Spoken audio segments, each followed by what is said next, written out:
Hello and welcome to the heARTscaping studio. My name is Chamonix and I'm an artist and mentor for creatives and visionary leaders who are ready to get out of their own way. So if that sounds like you, I'm thrilled you found your way here. You can see behind me that it's a little bit chaotic in my studio today because I'm working on some different projects and there are a lot of things shifting and moving in my world.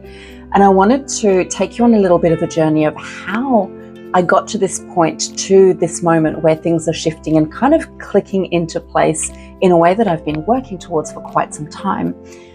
I know that everyone has a different version of this, but I want to take you behind the scenes of the mindset and the practices that I've been using that have led me to be in this position where I'm really up-leveling and I'm taking my life, my practice and my business in really exciting new ways. I know this is available to so many of us, but sometimes we lack the inspiration and the tools to get started.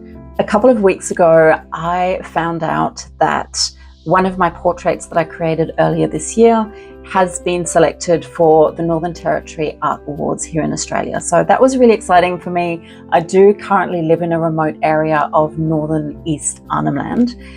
That's right at the top of Australia. It's true Crocodile Dundee territory. It's tropical, there's crocodiles in the water. It's also beautiful, really inspiring and really creative land. And at the beginning of this year, I was just really tapping into, I guess, that creativity and a spiritual component of my work. So if you know my work, you'd know that part of my work is these textiles that I have here in the background. That is my way of kind of like shifting, moving and creating artwork that has a particular feeling and a particular energy to it. I feel that these pieces can really transform spaces, and I'm playing with that theory and developing it as I go. But another thing that I do is I create watercolor portraits. The way I do this is not like your average portrait where, you know, I get given a picture and I kind of just reproduce it in an art form. What I actually do is I tune into the energy of the person and I convey what I perceive as being their higher self. The reason I can do this is because I am an intuitive artist, I'm a shaman, I'm a healer. I've been doing this work for years now, where I help people tap into who they really are. So beyond who they think that they are, who they've been told that they have to be, and I help them really identify who they are on a deep, authentic level, on a really deep soul level. And so what I have always aspired to show people, and this was the inspiration behind my art in the first place, was to show people what I see in them. Because I work with a lot of creatives and a lot of entrepreneurs, and I know that the entrepreneurial journey is not for the faint of heart. It is challenging at the best of times, and in order to really bring our businesses and our creative endeavors into reality, we need to really dig deep within ourselves, and that can be really difficult to do. But when we have an anchor of our own power, when we have a reminder of how amazing and incredible we are, and when we have someone who truly sees us and believes in us, I believe that that does absolute magic for our mindset, for our energy, for our vibration, and therefore for our, you know, what some people call motivation. It's not actually motivation, it's being able to tap into who you truly are and bring that power into your life. So for me, creating these portraits was a way of showing people what I see in them, to help them remember, so that when they've got shitty days, because we all have shitty days, they can see themselves through the eyes through which I see them, and they can remember how powerful they are. They've absolutely got this, and they can tap into their higher self that has the answers, that has the next step for them. And so this is what they're called. They are higher self portraits. And people really connect to these portraits because even if it's not a portrait of them, they understand the process that goes into it, and they can feel the power that is held in these particular portraits. And so I've had people approach me and ask me for portraits But the thing is, these are not the kind of portraits where you just give me a picture and I reproduce the picture. It's we connect. We get to talk about your big vision, your dreams, your personality, so that when I create this portrait, I'm really pouring all of you into that. So this brings me to an opportunity that was presented to me. I'm traveling to France in 3 weeks' time. I'm going to France because my family is there. I actually grew up in France. I've been living in Australia for 15 years, but my parents and my brothers that I grew up with are in France. My parents are in Burgundy, which is really cool. That's where the wine comes from. And it's a beautiful, culturally rich area. And I haven't been back in quite a few years. And something about these portraits had been drawing a little bit of attention. And I got an opportunity during this trip back to do an exhibition at a launch party. The theme of the launch party, however, is a really big challenge for me, because the theme and this organization helps people grow their network in new technology. So we're talking about, cryptocurrencies and the like, which is something that to me is very foreign to my work. It's very foreign to my industry. It's not something that I've ever really delved into. Even though my brother's been into this for years and has done pretty well in understanding how it all works and investing, and also teaching and educating and supporting others in doing the same. And that's really what this organization does at its core, the organization that's having this launch party. So being invited to present my artwork at a launch party internationally is a huge opportunity for me. And it's just really exciting for me to explore that avenue. As a creative, as an entrepreneur, it's a challenge, and I'm all for it. However, when I went to dive into some of the people, the personalities that may be interesting for me to create portraits of, they were individuals who were just so way out of the world that I navigate in and that I'm kind of like used to connecting with, that I'll be honest, there was a moment there where I wondered if I could do it. I asked one of the event organizers to give me some names of some personalities that were relevant in this particular world, in this particular network. And I was given some names of people that I'd never heard of.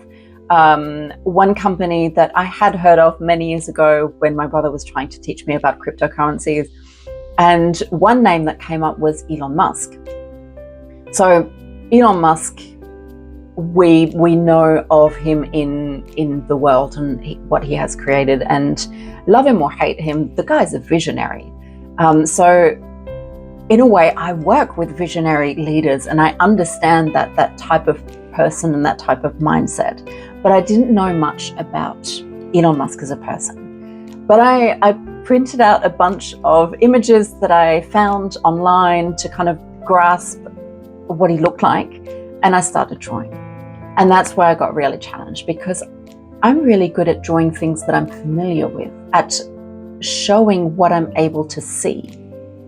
But generally, all of the topics and the people that I've drawn are people that I know personally. These are the portraits that I do are often of clients of mine or fellow entrepreneurs, people that I've been friends with for years who are also on this entrepreneurial journey, who are spiritual people, generally women, actually 100% women. Until about 2 weeks ago, I had only ever drawn portraits of like higher self portraits of women. I have done a few portraits of men many years ago. I think my last portrait of a man was probably about 18 years ago in Paris, one of my besties' little brothers. But I knew him well, and it was really challenging for me to be able to capture the essence of what I do for someone that I didn't know. But what I did is, well, I'd taken on this challenge. I'm not going to back down because it's difficult. I threw away the 4 or 5 first portraits that I did And then I realized I'm not actually doing the process that I normally do. I'm just trying to create a piece of art without actually putting the meaning into it that I place in every single piece of art that I do. And so I went back to the drawing board. I started listening to podcasts, watched some videos, got to really know the character, the person that I was drawing. And then suddenly it was so much easier, and I was actually really happy with the results that I got. So I would say that I'm still quite unfamiliar with this world, but I was able to take on that challenge and to succeed in the outcome when I actually followed my own process. And that's something that I think as creatives, when we start out, we don't know what our process is. We don't know how we create individually. We can learn technique and we can practice our craft, and that is absolutely necessary to do. But we need to fine-tune our own specific way of solving problems, of working things out in our own particular style. And that is something that happens over time. And I think it's really important for us to craft exactly what our particular process is, and to take time developing that, so that when we find ourselves challenged, we can go back to the process, we can go back to the strategy, which is very unique to us. And it works because it is unique to us. We can't actually take someone else's process and make it work. That's like taking someone else's rule book for life and trying to apply it to our own life. Unless we are a copy paste of that person, which actually nature doesn't do that, then it's going to be very difficult for us to apply someone else's strategy. I think that's true in life, in business, and in everything really. There are a lot of people who try to, sell us online the tricks and the tips and the secret sauce to doing this or that. But ultimately, I think as creators, we are creative beings. We need to figure that out ourselves. And that comes from getting to know ourselves and excavating our limitations, our limiting beliefs, excavating our traumas, so that we are free to actually be the creatives that we are, and trust ourselves and create our own way of doing things. So that is a little bit of an update of where I'm at. Why it's chaotic behind me, that's a whole other story for another day. We're shifting and moving a lot of things around. I'm entering 2 exhibitions this week. But I think this whole experience of having this opportunity to create portraits of people that I didn't know in a world that I was yet to discover has opened up a lot of different ways of seeing things and a different perspective to me. And I'll talk more about that in my next video. So if you are really interested in understanding more about the creative process and how you can tap into your own creative process and enhance flow states to innovate within your industry, within your business, and have the life that you came here to live, I would love you to subscribe so we can connect and we can dive into all of these different fun topics together. Thank you for watching, and I will see you in the next one.